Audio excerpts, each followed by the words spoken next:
9월 22일 교회 소식입니다. 오늘 예배에 참석하신 모든 분들을 주님의 이름으로 환영하고 축복합니다. 우리 밝은 교회는 성경적인 교회인 신약교회 회복을 위해 영혼을 구원하여 제자 삼는 삶을 교회의 존재 목적으로 품고 있습니다. 오늘 예배를 통해서 구주이신 예수님을 만나시고 하늘의 복 많이 받으세요. 2024년 사역 표어입니다. 다 같이 읽겠습니다. 시작! 우리의 섬김이 하나님께 영광, 우리에게 기쁨이 되게 하소서. 돕는 기도팀 신청을 받습니다. 섬김 기간은 10월에서 12월 3개월이고 신청 기간은 9월 22일에서 29일까지입니다. 팀은 밝은 돕는 기도팀 김임순 목사님, 1, 2부 예배 돕는 기도 1부는 이한수 목사님, 2부는 박월순 목녀님, 2 하루 돕는 기도팀 신유희 목사님, 영혼구원 돕는 기도팀 황혁규 목사님입니다. 담당은 각 팀장입니다. 라일락조 목장 탐방이 있습니다. 일시는 10월 6일에서 10월 27일이고 탐방 목장은 꿈꾸는 목장, 수천 목장, 두사랑 목장입니다. 담당은 조장 및 목자입니다. VIP와 함께하는 말씀 잔치를 위한 섬김, 목장별 릴레이 한 끼 금식 기도, 일시는 9월 23일 월요일에서 27일 금요일이고 주제는 주님 응답하여 주시옵소서입니다. 담당은 목자 목녀입니다. 영혼 구원을 위한 특별 새벽 기도회, 일시는 9월 30일 월요일에서 10월 4일 금요일이고 주제는 주님 구원하여 주시옵소서입니다. 담당은 이한수 목사님입니다. VIP와 함께하는 말씀잔치, 시간은 10월 4일 5일은 저녁 7시 30분, 10월 6일은 오전 9시 30분, 11시 30분입니다. 담당은 이한수 목사님입니다.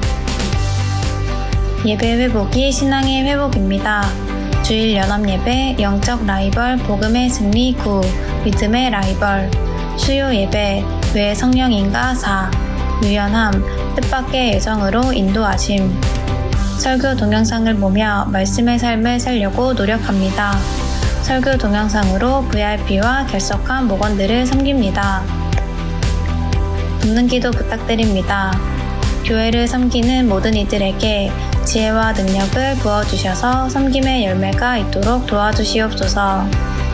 목자 목녀와 함께 목장을 세워갈 동역자인 목원들이 평신도 세미나에 참여하도록 은혜를 내려주시옵소서. 교회의 모든 환우들의 질병을 치료하여 주시옵소서. 다음 세대가 건강하게 세워지도록 지혜와 은혜를 내려주시옵소서. 교회 청소 섬김 목장입니다.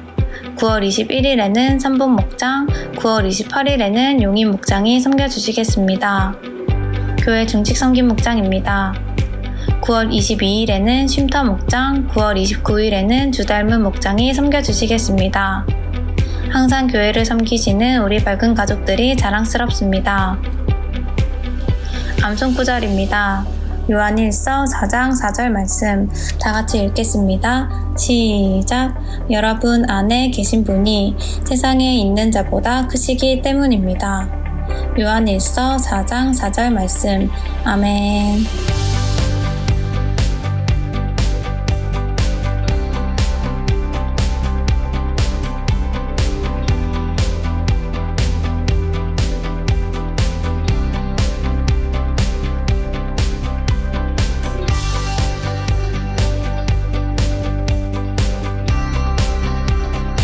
이번 한 주간도 주님 안에서 승리하세요. 감사합니다.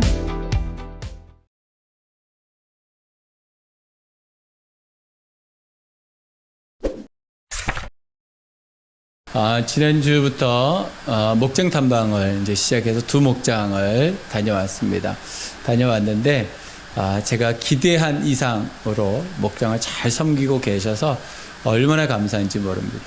그래서 목장을 섬기는 우리 목자 목녀님과 목원들이 하나 되어서 어떻게 하든지 영혼 구원하는 일, 제자로 세워가는 일들을 열심히 하고 계시고, 더 놀라운 것은 우리 목자 목녀님들이 그 목원들의 일거수일투족을 다 알고 있다라는 것이 얼마나 놀라운지. 그래서 제가 그런 얘기 했습니다. 우리 교회에서는 저만 잘하면 다 잘하겠다. 그런 말씀을 드렸는데, 그래서 너무너무 감사합니다. 계속해서 이어서 12개 목장이 남았는데 돌아보면서 하나님 주실 그 큰 은혜가 기대가 됩니다. 여러분들 얼마나 열심히 섬기고 계신지 제가 격려해드리고 정말 축복해드리고 싶은 마음이 너무나 많습니다. 수고하시는 우리 목자 목녀님들 다시 한번 자랑스럽고 너무나 기쁩니다. 그리고 함께 동역해 주시는 우리 목장 식구들이 너무나 또 감사합니다. 계속해서 하나님께서 원하시는 그 교회를 향하여서 우리가 뚝심 있게 한 걸음 한 걸음 나갔으면 좋겠습니다. 여러분 삶 가운데 그 섬김이 하나도 헛되지 않고 하늘의 복으로 여러분들이 임하게 될 줄로 믿습니다. 오늘 주제입니다. 믿음은 하나님을 아는 것이다. 믿음은 하나님을 아는 것이다. 시작. 믿음은 하나님을 아는 것이다. 우리가 하나님을 안다라는 이 말 속에는 우리가 믿는다라는 말이 같이 있고, 하나님을 믿는다라는 말 속에는 하나님을 안다라는 말이 같이 있습니다. 그러나 이 믿음과 안다라는 것은 그냥 지식적으로 아는 것만이 아니고 그 아는 대로 살고 있다라는 것을 포함하고 있습니다. 그래서 우리는 우리의 삶 속에 내가 하나님을 믿음으로 고백하고 있다는 것을 어떻게 내가 아는가?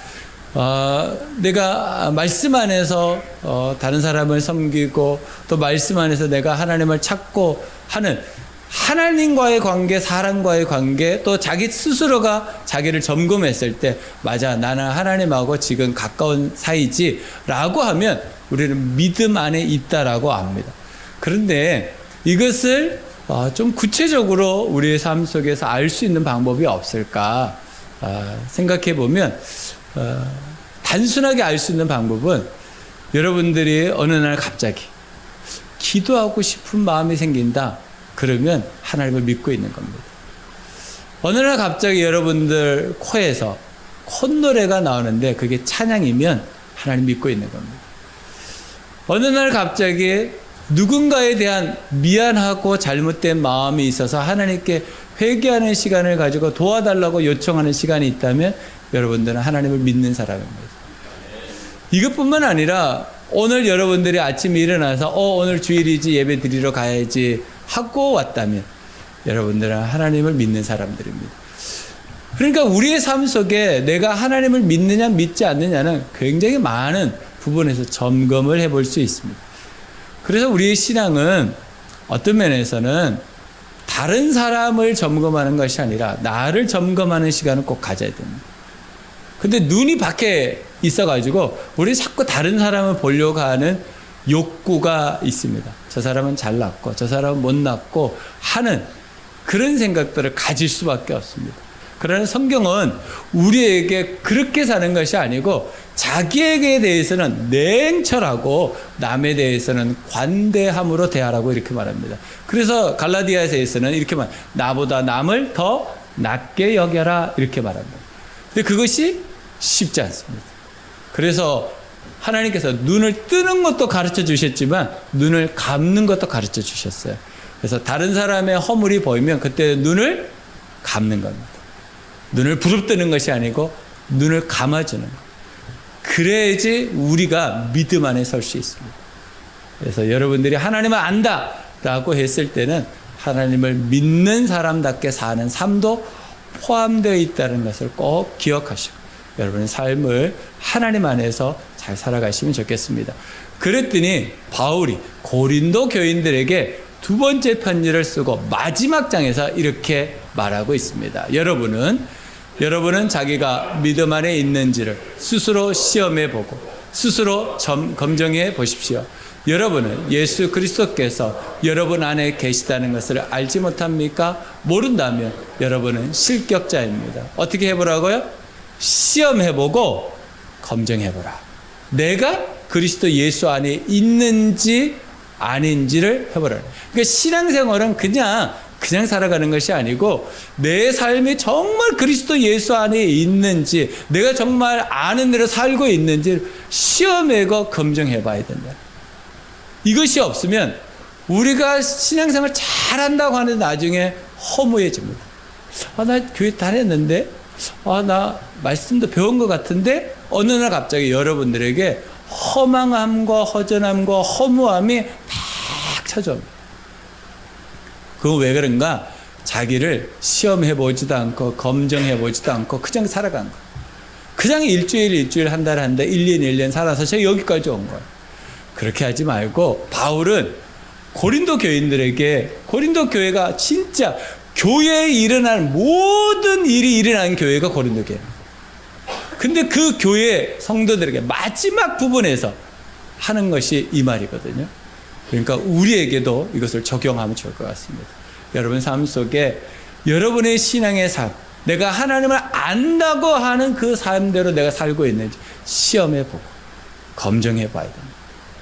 그것을 할 수 있는 장소가 두 곳이 있습니다. 첫 번째는 목장이고 두 번째는 상공부입니다. 그래서 상공부에서 말씀을 나누는 거거든요. 나누면서 자기를 시험하고 검증해보는 겁니다. 그리고 또 한 곳은 목장입니다. 목장에서 자기의 삶을 나누고 또 다른 사람의 삶을 들으면서 자기를 시험하고 검증해보는 겁니다. 그러니까 여러분 목장과 상공부는 뗄래야 뗄 수 없는 여러분들이 섬겨야 될 것입니다. 누구를 위해서? 나를 위해서요. 나를 위해서. 그래서 여러분 삶 속에 항상 이 고린도후서 13장 5절 말씀을 잊지 않고 살아야 할 것입니다. 무늬만 기독교인 여러분 어떻습니까? 여러분 스스로에게 말할 때 나는 혹시 무늬만 그리스도인 아닌가? 나는 무늬만 있는 그리스도인, 이름만 있는 그리스도인, 나는 정말 예수 그리스도가 내 안에 계시고 내가 그리스도 안에 있는 삶을 살고 있나? 이것을 항상 살펴봐야 됩니다. 그렇지 않으면 주님 앞에 섰을 때 주님께서 우리에게 하실 말씀이 두려운 말씀일 겁니다. 여러분들이 이번 한 주간 살아가는 동안 무늬만 그리스도인으로 살지 마시기를, 정말 진짜 그리스도인으로 사시기를 주님의 이름으로 축복합니다. 그럼 어떻게 하나님을 알 수 있을까요? 두 가지라고 생각합니다. 첫 번째는 예수님을 시인합니다. 예수님을 시인합니다. 시작. 예수님을 시인합니다. 2절입니다. 여러분은 하나님의 영을 이것으로 알 수 있습니다. 곧 예수 그리스도께서 육신을 입고 오셨음을 시인하는 영은 다 하나님에게서 난 영입니다. 지금 요한 선생님이 보내는 교회들 가운데 적그리스도 이단들이 들어와서 예수 그리스도에 대한 복음을 희미하게 희석시켜 놔버렸어요. 그래서 정말 예수님을 잘 믿던 사람들도 헷갈리기 시작했어요. 두 종류로 헷갈리기 시작했다. 한 종류의 사람들은 예수님이 인간의 몸을 입고 오셨다라고 믿고, 한 종류의 사람들은 그것은 그냥 우리 눈에 보이도록 한 것뿐이지 진짜는 아니고 그냥 신이신 그분이 오신 거야 라고 한 거였어요. 그러니까 지금도 이단들은 이 두 가지로 갈라집니다. 육체를 입고 오신 예수 그리스도를 믿으면 진짜 믿는 겁니다. 그러나 육체를 입고 오신 그 예수가 하나님이 아니다, 그러면 가짜입니다. 오늘 요한 사도가 4장 2절에서 이것을 너무나 선명하게 명확하게 갈라주는 거예요. 그러니까 여러분들이 누군가가 이제 만나가지고 이게 분명하다면 정말 그 믿음 안에서 살아가야 됩니다.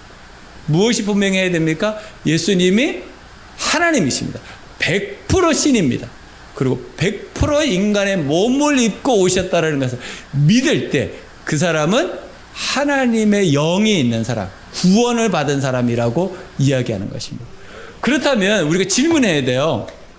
뭐라고 질문하는데, 그러면 예수님은 왜 몸을 입고 오셨을까? 왜 몸을 입고 오셨을까를 물어봐야 돼요. 몸을 입지 않고도 얼마든지 해결할 수 있고 얼마든지 하실 수 있었을 텐데 라고 우리는 생각할 수 있습니다. 그러나 구약 성경을 배운 사람이라면 너무나 쉽게 예수님이 인간의 몸을 입고 오셔야 된다는 걸 압니다. 왜 그럴까요? 제사 제도를 통해서 죄는 나를 대신해서 누군가가, 육체를 가진 누군가가 대신 죽어줘야지 죄가 없어져요. 그러니까 예수님이 인간의 몸을 입고 오셔야지만 우리 죄가 없어지는 거예요. 그러니까 예수님이 하나님만으로 오시면 우리 죄를 해결하실 수 없습니다. 그러니까 진짜 미련하고 진짜 엉뚱한 방법이신 하나님이 인간의 몸을 입으신 거예요. 그래서 바울은 고린도 교인들에게 뭐라 그랬냐면 하나님은 미련한 방법을 통해서 복음을 전하셨다 이렇게 말해요. 진짜 미련한 거예요. 그냥 몸을 입지 않고도 해결할 수 있어요. 수많은 신화 속에서 신이 인간의 몸을 입고 와서 인간들을 대신해서 죽어진 신이 한 명도 없습니다. 오직 예수 그리스도만 인간의 몸을 입고 오셔서 하나님으로서 우리를 대신해서 죽어주신 거예요. 그래야지 우리의 죄가 해결되기 때문에 그것을 믿어야 된다는 거. 우리는 그것을 시인하는 사람, 그런 사람들을 하나님을 아는 사람, 믿음을 가진 사람이라고 말하는 것이죠. 그러니까 여러분, 예수 그리스도는요, 우리의 몸을 동일하게 가지시기 때문에 우리를 가장 잘 이해하십니다.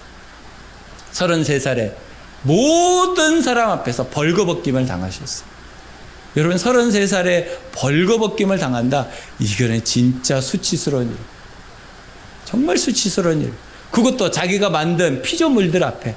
그들이 명령한다고, 그들이 고집 부린다고 그대로 순응해야 되는 이 모욕과 굴욕을 다 당해 주셨어요. 그러니 우리가 이 땅에 사는 동안 모욕당할 겁니다. 굴욕도 당할 겁니다. 수치심도 있을 겁니다. 근데 그것을 누가 제일 잘 이해하실까요? 예수님이 이해하십니다. 그러니 우리가 당하는 그것을 사람 앞에 나가지 마시고 하나님 앞에 가지고 나가십시오. 하나님, 저 이런 모욕감이 있습니다. 하나님, 저는 이런 수치심이 있습니다. 하나님, 저는 이런 굴욕이 있습니다. 하나님, 이것을 제가 해결할 길이 없습니다.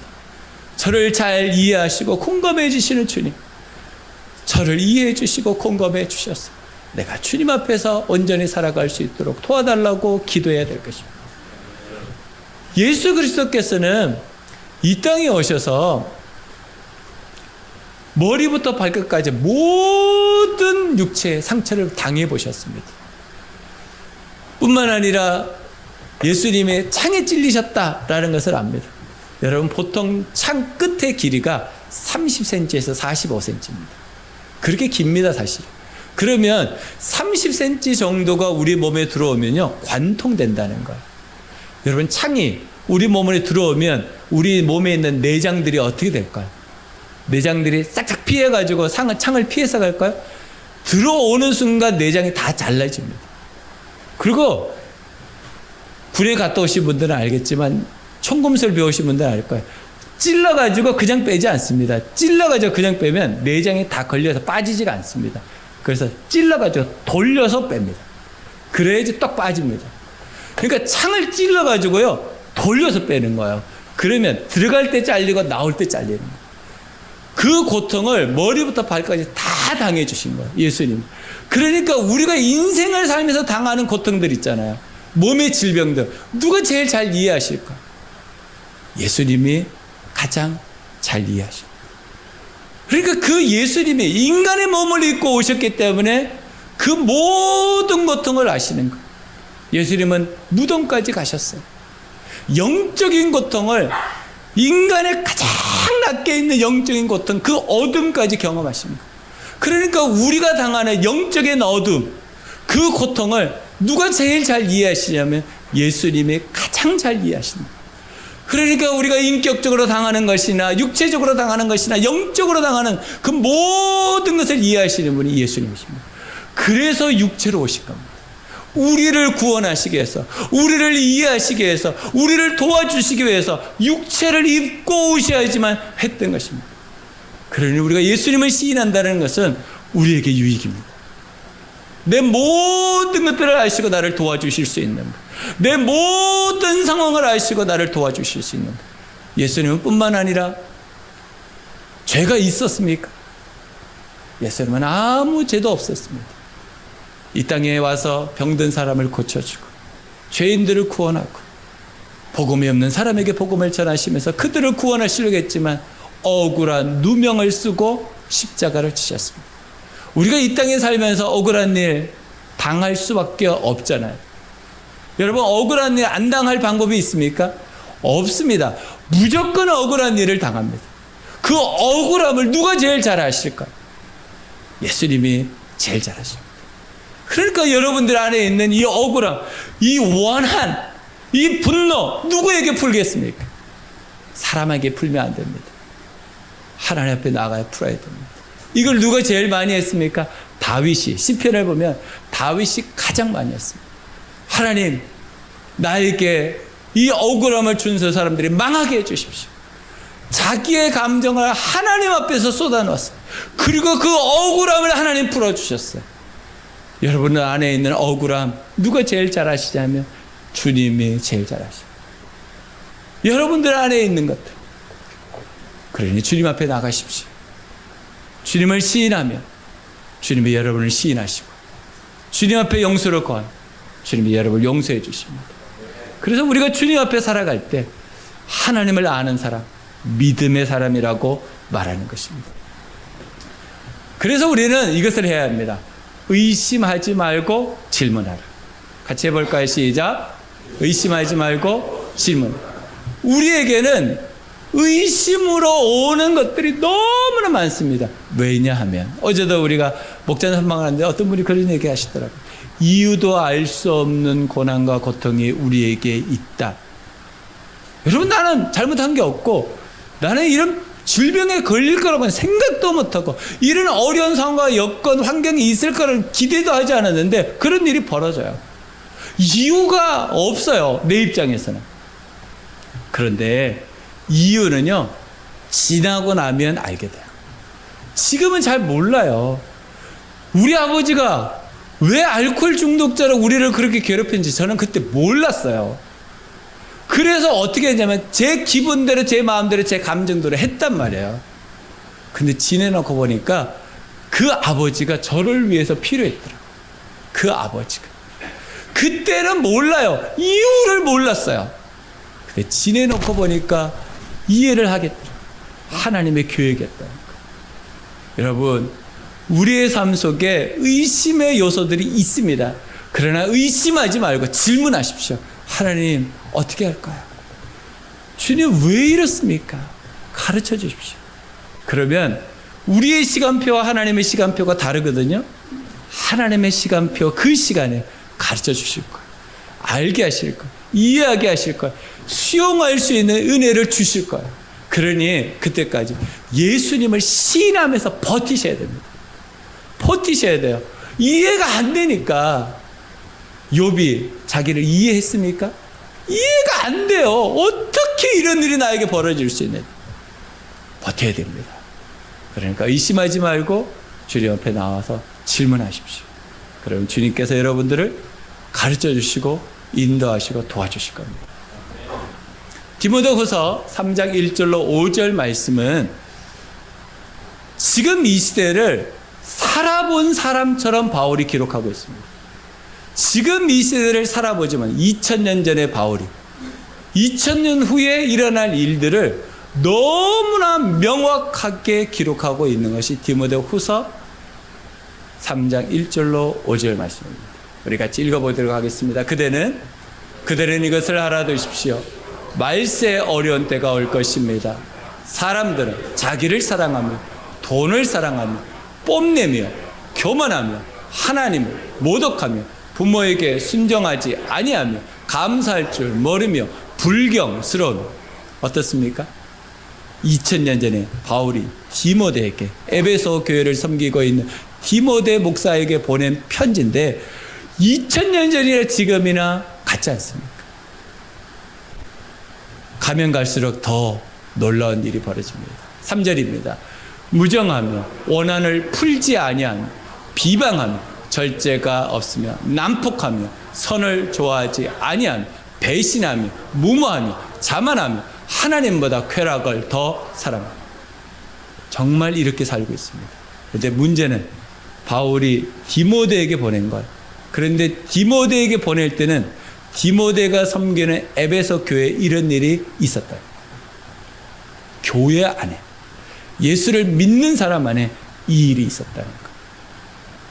5절에 결론적으로 이렇게 말합니다. 겉으로는 경건하게 보이나 경건함의 능력은 부인할 것입니다. 그대는 이런 사람을 멀리하십시오. 멀리해야 됩니다. 여러분들이 도와준다고 가까이 갈 수 있어요. 그러나 성경에서도 3-4번 얘기하셔요. 그리고는 가까이 가지 마십시오. 여러분들을 위해서. 부정적인 얘기는요, 여러분들을 물들게 합니다. 근묵자흑이라 그랬습니다. 나도 모르게 부정적인 사람을 가까이 하면 가까이 할수록 내가 부정적인 사람이 됩니다. 나도 모르게 그 사람이 쓰는 단어를 쓰게 되어 있어요. 내가 사고관이 아무리 튼튼해도 자꾸 들으면 그 사고관이 바뀌게 돼 있어요. 그러니 여러분, 그런 사람들은 멀리하고 기도만 해주세요. 그래야지 여러분을 지킬 수 있습니다. 그 사람 얘기 들어준다고 계속 찾아가서 들어보십시오. 여러분들이 어두워집니다. 나중에 동의하게 됩니다. 맞아. 맞긴 뭐가 맞아요. 여러분 삶 속에 멀리할 사람을 분명히 보시고 예수 그리스도를 시인해야지, 예수 그리스도를 시인하지 않는데 어떻게 가까이 할 수 있겠습니까? 여러분 삶 속에 이 구분점을 분명히 가지셔야 됩니다. 그러지 않으면 잘 섬긴다고 한 것이 여러분을 넘어지게 한 겁니다. 말세 때가 되면 제일 필요한 게 분별력입니다. 내가 예수님을 구주와 주인으로 고백하고 있는가 아닌가, 그것을 분별할 수 있는 능력이 우리에게 필요합니다. 그러니 여러분 이번 한 주간 동안 살아갈 때 내가 예수님을 시인하며 살아갈 수 있게 해달라고 하나님께 기도하시면서 여러분을 지키면서 살아가시기를 주님의 이름으로 축복합니다. 두 번째는 복음을 듣습니다. 복음을 듣습니다. 시작. 복음을 듣습니다. 6절입니다. 우리는 하나님에게서 났습니다. 하나님을 아는 사람은 우리의 말을 듣고 하나님에게서 나지 아니하는 사람은 우리의 말을 듣지 아니합니다. 이것으로 우리는 진리의 영과 미혹의 영을 알아봅니다. 여러분, 복음을 전했는데 복음을 듣는 사람이 있고요, 복음을 안 듣는 사람이 있습니다. 복음을 듣는 사람은 믿음의 사람이라 그러고요, 복음을 듣지 않는 사람은 믿음이 없는 사람이라고 말합니다. 그러니 여러분 삶 속에 사람들을 위로 격려할 때 여러분들의 기준이 뭐가 돼야 되냐면 복음을 전해보십시오. 복음을 전했는데 그것을 받아들인다면 믿음이 있는 사람입니다. 근데 복음을 받지 않으면 그 사람 믿음이 있는 사람이 아닙니다. 이것을 구분점을 분명히 가지셔야 됩니다.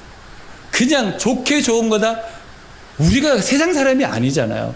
예수 그리스도를 믿는 사람이기 때문에 복음으로 대해서 그 복음의 기준을 보고 사람들을 분별해야 됩니다. 그러지 않으면 우리도 모르게 내가 예수를 믿는다 하면서 예수님이 되어버립니다. 내가. 그렇게 되면 안 됩니다. 복음 안에서의 관계를 가지고 복음으로 대화를 나누고 복음으로 살리고 세워야지 우리의 새치혀로 안 됩니다. 안 되더라고요. 여러분 되십니까? 그러니까 여러분 복음으로 서로 나누시고 서로 격려하시고 축복하는 삶을 살아가야 돼요. 사단은 우리에게 복음이 아닌 것으로 관계를 맺게 하고 복음이 아닌 것으로 자꾸 살아가게 합니다. 그것으로 우리는 살 수 없습니다. 결국에는 허망해집니다. 결국에는 허무해집니다. 결국에는 빈털털이 됩니다. 그러니 여러분 안에 내가 복음이 있는 사람인가, 나는 지금 복음이 들리는 사람인가, 그걸 시험해보고 검증해봐야 됩니다. 로마서 10장 17절입니다. 우리가 잘 아는 말씀입니다. 그러므로 믿음은 들음에서 생기고 들음은 그리스도를 전한 말씀에서 비롯됩니다. 그러니 복음으로 해야 된다는 거예요.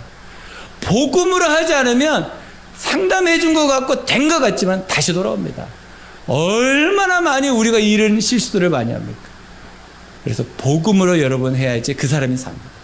예수가 살리지 우리가 살리지 못합니다. 예수님만이 우리의 구주지 우리가 구주가 아닙니다. 그러니 복음으로 돼야 됩니다. 그러려면 내가 복음화가 돼야 됩니다.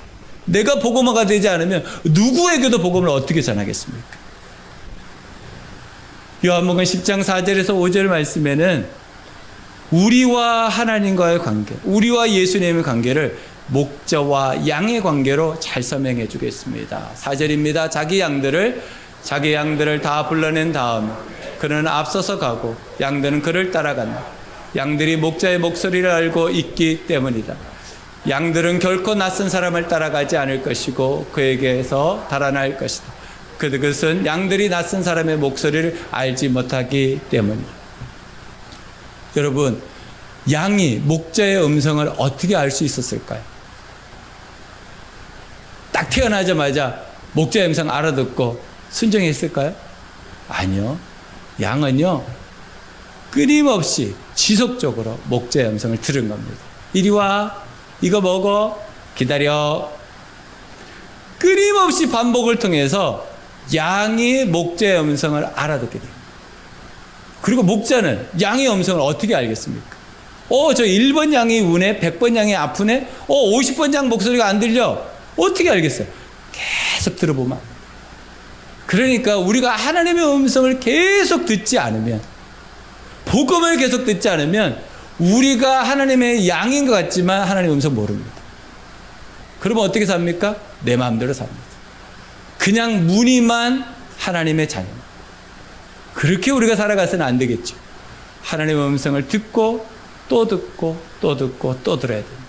그래야지 내가 그리스도인으로서의 삶을 살아갈 수 있는 거죠.